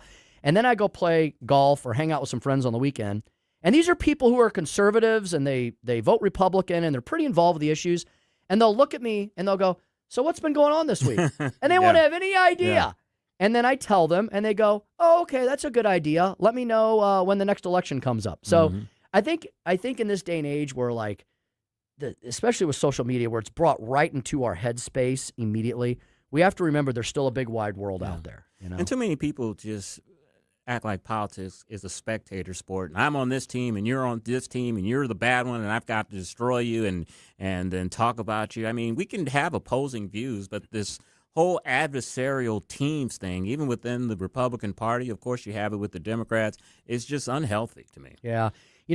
What I try to do is follow one of my favorite friends and mentors who tries to teach the opposite of that, Grover Norquist. Mm-hmm. Grover, who runs Americans for Tax Reform, and I do work for them. They're wonderful people. He does the Wednesday meeting every week, and I have a version of that here in Missouri. And Chris, he invites everyone. Oh, yeah. He says, if you are right of center, even if I don't agree with you, I want you to come to my meeting. I want you to listen, learn, and I even want you to, if you have something to talk about, I want you to present. Mm-hmm. And you'll even have people at the same meeting that are maybe talking about a tax issue or a life issue or a gun issue. And they may have differences of opinions on things. It comes up a lot with energy issues these days. And everybody has their say, and we have agreeable disagreements, and then we move on, And I wish there was more of that. Yeah, some people just, they can't just keep it on the debate level on politics. It gets personal, and it gets in their gut, and they, take it viscerally. They have to hate you because your views are different from them. Mm-hmm. And we have a mutual friend, and I use several. Friend, Unfortunately, we probably have several. I use friends in quotation mark. She's just toxic. Yes, I agree. It's not that serious. And you can be passionate, right? Yeah. And you can be zealous, but not toxic. You don't have to be hateful. Yeah. Right. You don't have to be hateful to the point where it's dripping vitriol. Yeah. It almost hurts my feelings. She called me an armpit. What does that even mean? I don't know. Like New Jersey? Yeah, I guess. I don't know. Yeah, they come up with such clever name calling that nobody even knows what it means. Yeah, indeed. All right. We're going to have a pleasant lady leader on with us next, and that would be Susie Moore, Deputy Managing Editor at redstate.com. It's not just the Instagram post. There's more to the Comey indictment than meets the eye. I'm not sure I know what this is all about, so we're all going to learn together from Susie Moore next on the Tim Jones and Chris Arps Show. 101.9, 94.1 News Talk STL.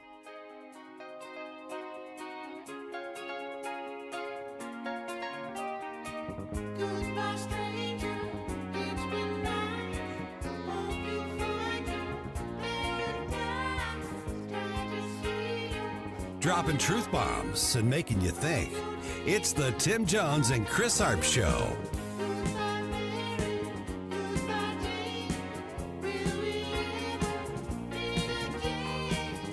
from the Michaels Flooring Outlet Weather Center. I'm First Alert 4 Chief Meteorologist Steve Templeton. Scattered storms today into the evening. It is a First Alert weather day through late tonight, as some of these storms could produce some large hail, particularly the evening through about midnight or a little after. And then tomorrow, not severe, but more rain. Scattered rain, some thunder, and a cool day with a low 55 and a high of only 59 degrees. That temperature may slide and get cooler as the day goes on, too. The rain continues into Tuesday night and Wednesday morning, but then it dries out Wednesday afternoon, 59 degrees for the high. That's the latest from the First Alert 4 Weather Center. I'm Chief Meteorologist Steve Templeton. Stan Musial, he missed a season in his prime to serve his country in the Navy. Honor a legend on Saturday, May 16th when the Cardinals face the Kansas City Royals. Fans can secure a Stan Musial military bobblehead presented by Coca-Cola and Deerbirds. This patriotic collectible celebrates Stan's Hall of Fame career and his service to our country. A true symbol of character on and off the field. A tribute worth displaying and remembering. Don't miss it. Get tickets and details at cardinals.com/promotions. Some Sundays are made for the water. Sunday, May 17th, as the Cardinals take on the Kansas City Royals, make it a ballpark day, too. That day, you can score a Cardinals boat tote presented by Coca-Cola and Walmart. A classic summer bag that fits right in from the dock to the dugout. It's ready for long weekends, sunny afternoons, and whatever plans you have next. Get tickets now at cardinals.com/promotions. Hey, it's Vic Porcelli. We're sitting here with our great friend, Chris Cooper. Hi, Chris. What's going on, Vic? How are you? I hear you wrote another book. This one's an e-book. Is that right? The Business Owner's Playbook for Financial Clarity. So it is a great book for entrepreneurs. It's a very short guide. Give people, business owners, the ability to understand key questions that are important, such as succession planning, legacy planning, getting the IRS out of our pockets, right? Because do you like paying taxes? I do not. I don't think anybody likes paying taxes, right? That just makes sense. And then always talking about protection. And then the other thing from a business owner perspective, what is the biggest asset a business owner has? Probably their business itself, right? We need to make sure we understand what the value of that business is as well. So this new book, I'm sure, is incredibly expensive, right? How much? No, it's a free resource. Oh, it's free. We provide guidance, we provide education because we want to make sure people feel educated and understanding because sometimes you don't know what questions to ask, and we need to make sure we help arm people with information to ask the right question. Reach out to Chris and Stacy today at SerenityWealthNow.com. Investment advice offered through Fortis Capital Advisors, LLC. This Susie Moore segment brought to you by Harpo's Bar and Grill in Chesterfield.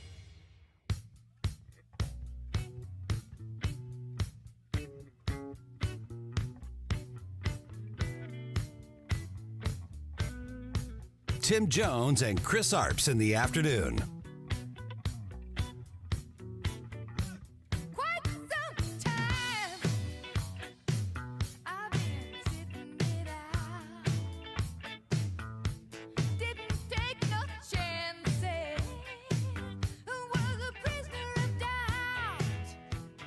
How does that image of seashells amount to a serious threat against the president's life? Rest assured that the career assistant United States attorneys in North Carolina, the career FBI agents, the career Secret Service agents that investigated this case didn't just look at the Instagram post and walk away. That's why you saw an indictment last week, notwithstanding the fact that it was last May that the post was made. So I am not permitted to get into the details of what the grand jury heard or found, as you know, but rest assured that it's not just the Instagram post that leads somebody to get indicted. Oh, Susie Q, baby, I love you. Susie Q. I'm the boss. How about that?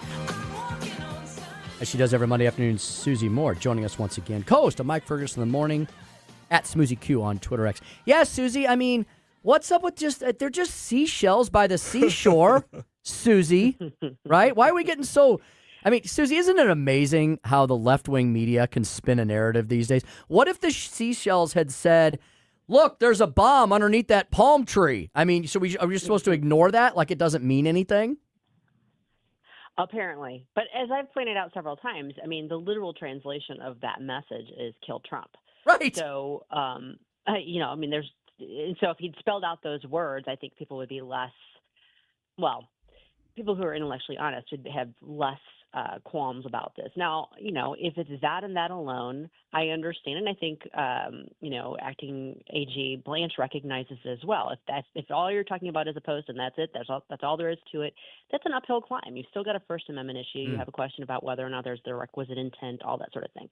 But it sounds like from what he's saying is, they didn't just look at the image and then go a few months later go, oh, you know what, let's go after him for that. It sounds to me like they did a little bit more, due diligence and investigating into it. And I don't know what that looks like. We won't know unless and until this case, goes to trial. But it doesn't sound to me like they're just basing it purely on the image and leaving it at that. So I guess it'll be interesting to see, if this survives the pretrial motion stage and how far the prosecution gets with it.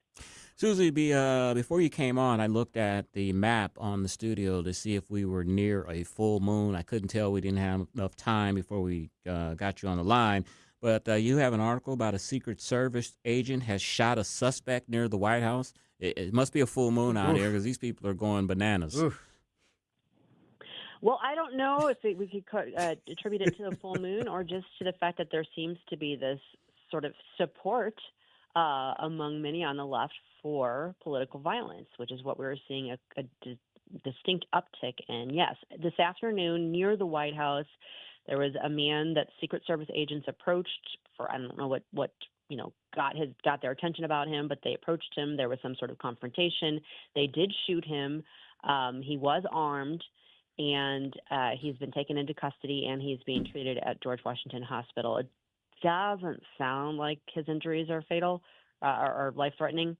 But we don't know yet more about, his identity or that, the background there. But coming right on the heels of the, shooting at the White House Correspondents' Center, it certainly is sort of seeming like, wow, are we up to the once a week sort of situation now? Because it sure seems like that.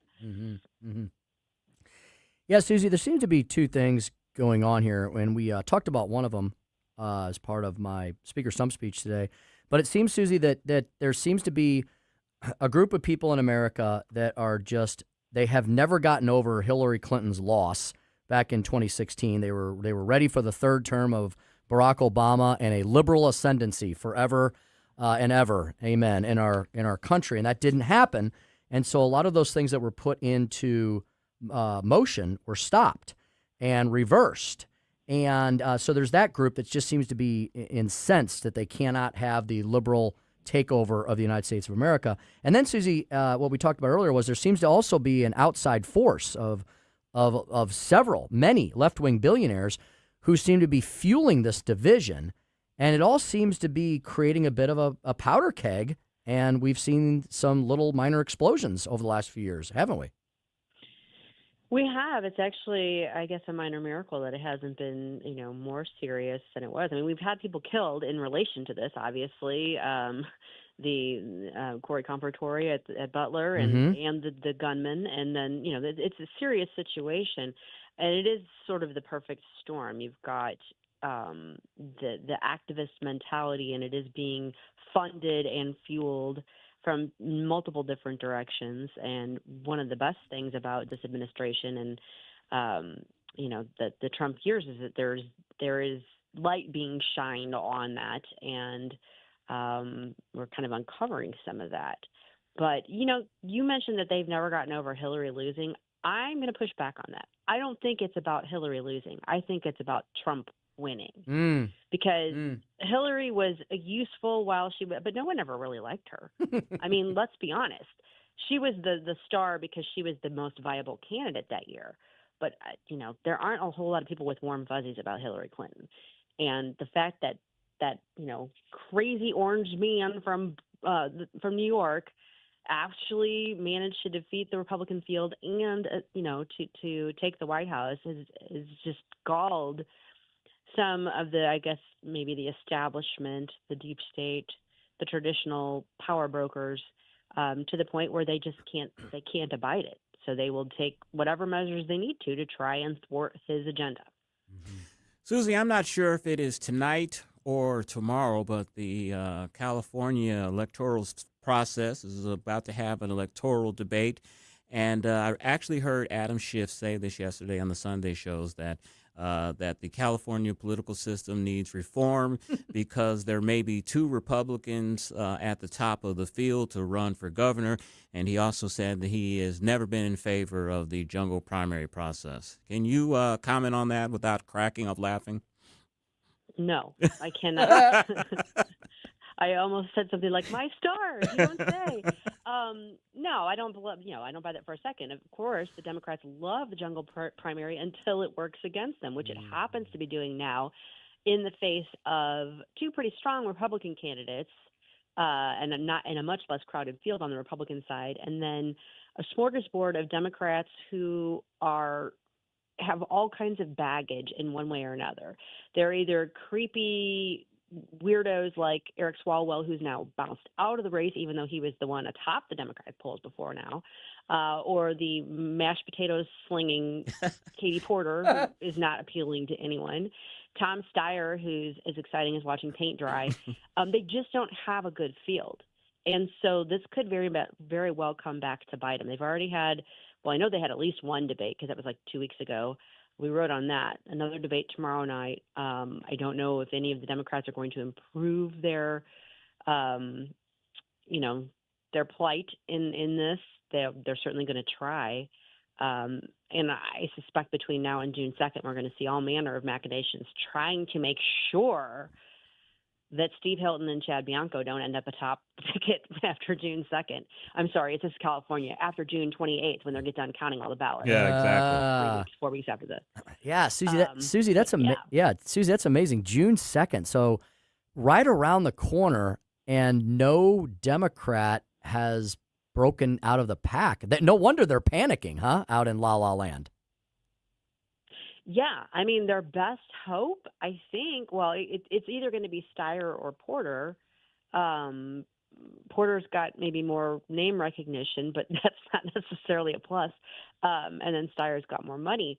But, I mean, neither one of them is I don't know how you get excited about either one of their candidacies. The momentum sure seems to be on the Republican side, but I'm not naive enough to think that that's the way it's just going to stay between now and then. That they can't abide that. So there's going to be some sort of dark twist in all this. I'm sure of it. Mm-hmm.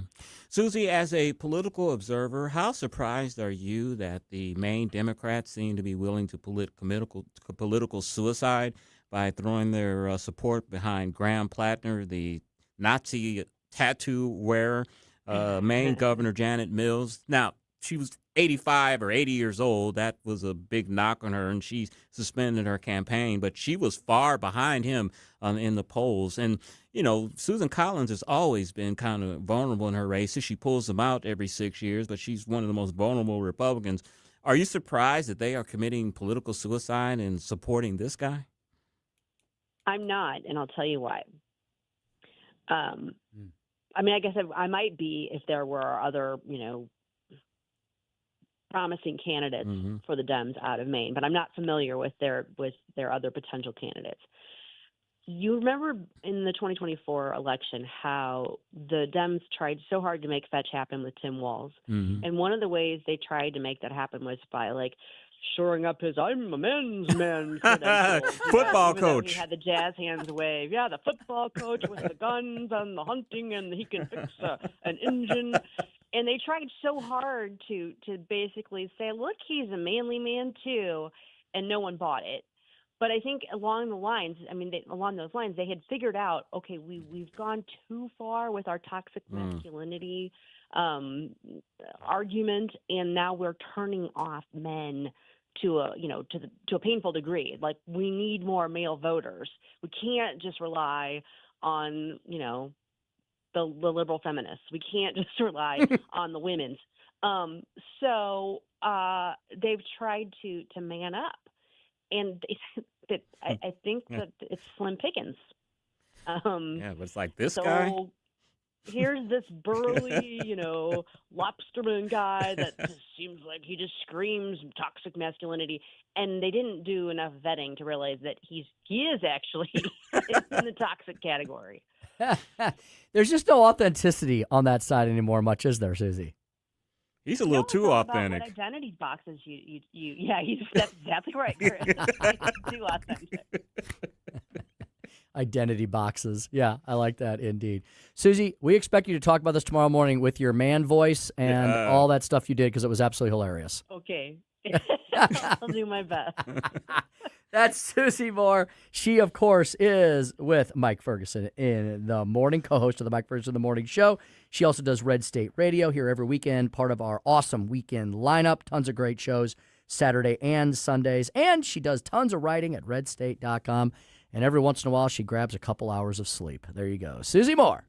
Thanks, Susie. Thank you. Thanks, guys. All right. We'll listen to her tomorrow morning.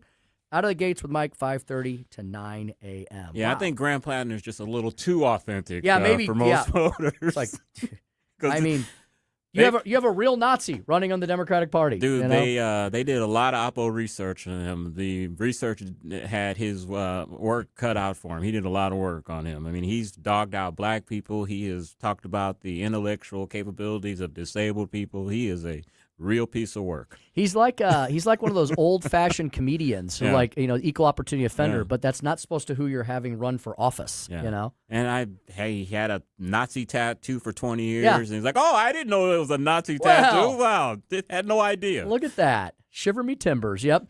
Well, this is today's Democratic Party, folks. If you can make sense of it, send us a note. Hope you've enjoyed the Tim Jones and Chris Arps show today. One more segment where we're going to talk about the past fan favorite reality show. Yeah, I kind of jumbled that up. There may be a reboot of a very popular reality show soon. Oh, really? Yes. A reboot. A reboot. A reboot of a reality show. Very popular one. What might that be? Stand by. We'll tell you next on the Tim Jones and Chris Arps show before we hand you off to Larry Connors USA. All that straight ahead. Happy Manic Monday. 1019 94.1 News Talk STL.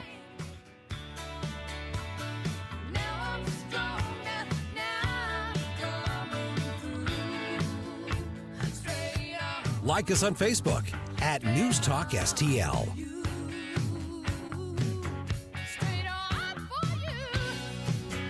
This hour of Jones and Arps is brought to you by Stifel. Contact your Stifel financial advisor at stifel.com. That's STIFEL.com.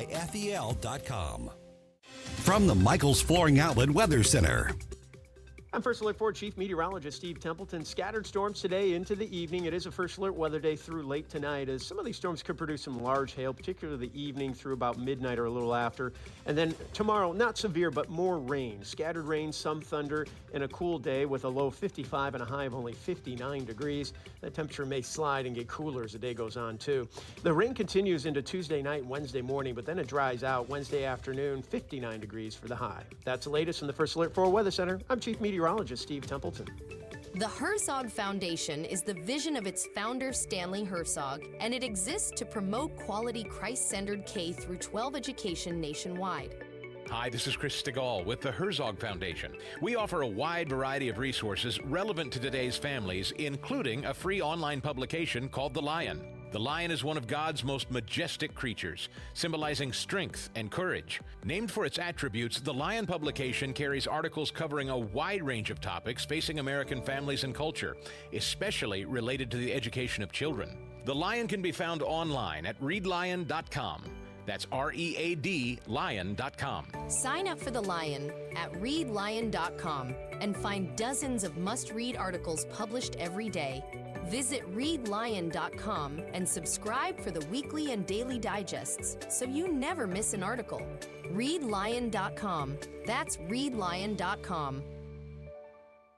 Democracy is loud, and on Tuesday, June 2nd, you can be right in the middle of it. News Talk STL is bringing the St. Charles County Executive Primary Debate to Lindenwood University in St. Charles at the J. Scheidegger Center for the Arts. No reservations, no tickets, just show up. Can't make it in person? Catch every word live on News Talk STL from 7 to 8:30 p.m. The St. Charles County Executive Primary Debate on June 2nd. Brought to you by the St. Charles County Republican Central Committee, Mid-Rivers News Magazine, Lewis and Clark's Pachyderms Club, and the Hammond Institute for Free Enterprise at Lindenwood University.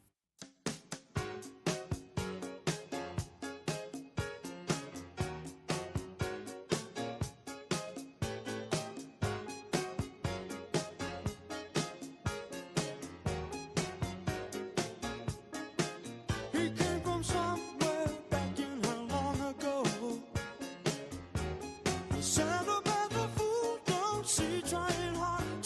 You're listening to Tim Jones and Chris Arps.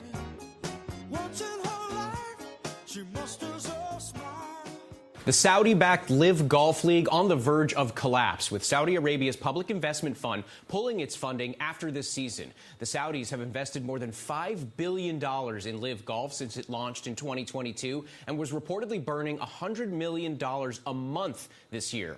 A Live Golf official telling ESPN that next week's tournament at Trump National Golf Course near Washington, D.C. will go on as planned, but beyond that, it's unclear. If the league folds, it'll leave some of the biggest names in golf in limbo after several stars jump ship from the well-established PGA Tour to Live. Live is on the hook for massive guaranteed contracts worth hundreds of millions. 548 on the Tim Jones and Chris Arps show, and I'm a duffer. I get out and play every now and then. Tim, you're a little more into golf than I am and watch it.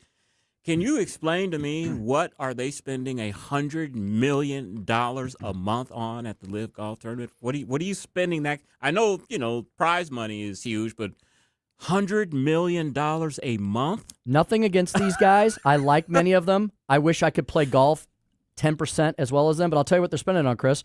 Brooks Koepka's 5th Lamborghini, Bryson DeChambeau's 4th Bentley.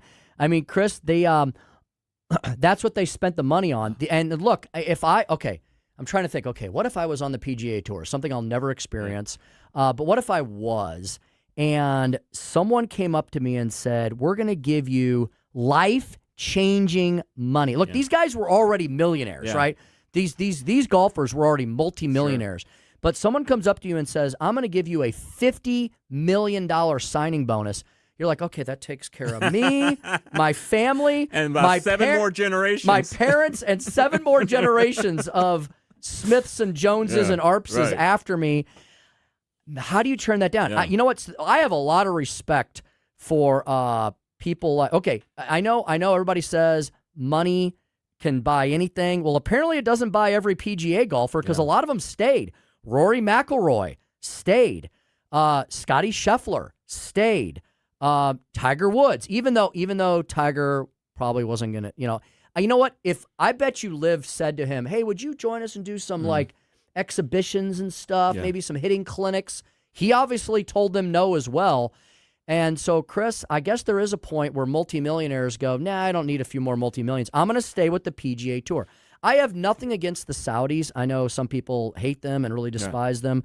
Look, I'm not talking about their politics here.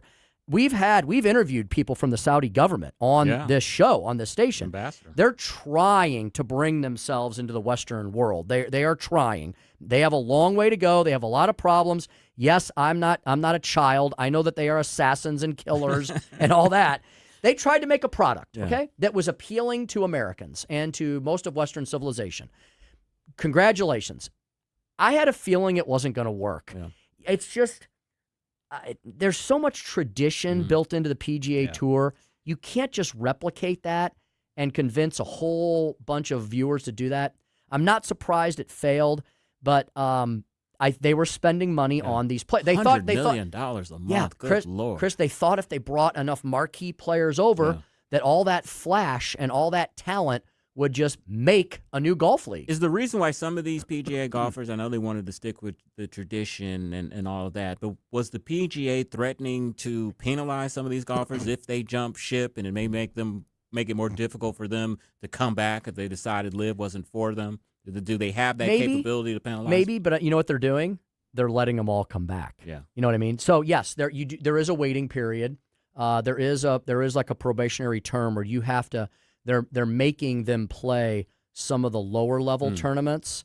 You can't just like walk in and play at the U.S. Open. Right. You know what I mean? They're like, well, look, you're going to now have to qualify like everybody else. We know you're awesome and you've won a bunch of tournaments, but you left us. You told us to go pound sand. No pun intended. Yeah. And now you want to come back. So they're welcoming them back, but they're making them go through some qualification rounds. Speaking of the PGA, and I'm sure you're happy about this, the PGA Tour at Doral is back. Yes. At the Trump properties. They had kind of dissed the president his first term because people were worried about the baggage of being associated with him, but all that seems to have passed. And so the PGA Tour will be back at Doral. Your thoughts on that, Mr. Jones? Yeah. Are you thrilled about that? They just played this weekend. It was there at the Blue Monster. It was at the Blue Monster. And a guy that I think you would like very much won. He is an avowed, outspoken Christian. Okay. His name is Cameron Young. Okay. He won this weekend. He's a Catholic. And Chris, at one point, the crucifix that he had around his neck shot out of his shirt when he swung, and the whole world got to see that this guy is a believer in Christ. Did he give all praise and glory to Jesus after he lost? After he won? He's a man of very few words. Okay. Like Chris, he's kind of like, this guy's got ice in his veins. You know, he's like one of these guys. Like, remember early Tiger Woods? Yeah. Yes, it was good. No, it was not. You know, very clipped phrases. I think he's a decent. He's from New York, so maybe he's just a, no funny business New Yorker. But he is an avowed Christian, and on Sundays, as long as he can fit it in before he has to be at the course, he takes the whole family to church. Good for him. Yeah. We talked with Susie about California politics. There's a gubernatorial debate tomorrow. There's been a lot of talk of Kamala Harris possibly throwing her hat in the ring for president in 2028. But some clues are coming out that she might change her mind, Tim. Kamala and her husband have bought a $8.15 million home in Malibu. And the listing agent said that I think she's planning to have more days with her feet than in the sand. The place where she's living or going to move is called Point Dume. And that is a place where people kind of chill and, relax and retire. And so because of that, people are speculating that maybe she may not throw her hat into the ring in her new $8.15 million Malibu home. How much of that you think she got from book sales? I don't even think the point one came from that. So this is not a place you launch a presidential campaign this is a place from, where you're huh? like, you know what? I'm going to put my feet up in the sand and enjoy my beach house in Malibu, and the rest of you all go to hell. And kind of a place like that. And my white wine and my gummies and my gummies and my gummies, right? She may toke up a little a blunt too. Who knows? I'm sure it's very private there. All right. Amazon executives, Tim, have started discussing the prospect of rebooting The Apprentice with Donald Trump Jr. They haven't even asked the Trump family yet about this, but there are discussions. What do you think? Trump was a very popular man before he ran for president, and people really didn't know what his politics were. Now that they do know that, do you think The Apprentice will be just as popular with Donald Trump Jr.? He seems very dad-like, He seems kind of like a re-personification of his father. It was a very popular show. I don't know that I've ever watched the whole... didn't watch. I watched like clips. Yeah, not because it's the Trumps. I'm a big Trump guy, but those kind of shows. I don't have a lot of time in the evenings before I fall asleep. And I always wonder how real are they. That's a big thing. Yeah, they're reality shows, but is it really real? Yeah, I wonder that too. Even with everything, isn't it terrible how we question everything? Chris, I was doing this the other day with the cooking show. Yeah. The contests, Yeah. We were watching one of them, Next Level Chef or something, and there was this drama developing between some of the contestants. And I said to my wife and daughters love it. I said, do they do? Is this and they were like, they were like, well, we wonder sometimes about the storylines that they create. Me and my wife, we just watched last night Top Chef 7 competition. How was it? It was great. It's amazing. You would never think that a cooking show could gather your attention. I agree. You want to watch, but the thing that makes it work is it's edited very nicely so that you're not like waiting 20 minutes while they cook. Yes. Before you know it's like 5 minutes left and all that. So the editing helps a great deal with that. But it's I always wonder when I watch I can't think of a not Top Chef, but it's one of these other shows. Guys Grocery Games or Next Level Chef? It's on I can't think. They have 4 chefs and they whittle them down to one. And I always wonder when it's like the time is whittling down and it looked like they have so much left to do before they're plating. It was like, there's no way that he got all of that on in time. I wonder if there are people that don't finish, but they're like, all right, we'll let you. Yeah. We'll let you go ahead and finish. Those shows always make me hungry. That's the problem. I always want to eat. Yeah. I'm a very picky eater. I probably wouldn't eat about 5% of that stuff that they cook, but it's very interesting to see somebody have a skill like that to be able to manipulate food and create It's all of those incredible. flavors. It is. All right, that is the Tim Jones and Chris Arps show for today. Of course, Larry Connors USA. Tim, I call him now the most interesting man in the world. The story behind the story, Larry buying his first shotgun at 10 years old. 1019 941 News Talk STL. Drive safe and have a great evening. Hi, I'm Dr. Alan Link, owner of the Dental Link. You've heard ads about teeth in a day, but did you know that you will be chewing on plastic, acrylic teeth? Here at the Dental Link, we can give you porcelain crown and bridge teeth utilizing mini dental implants that function much more like real teeth at about half the cost. Plus, mini dental implants are less invasive, less painful, and your recovery time is much shorter. Give us a call at 314-794-6464 or simply visit us today at thedentallink.com. Oh, Adam, you are so romantic. And I love the kitchen you found with all these great crumbs. Yeah, baby, only the finest crumbs.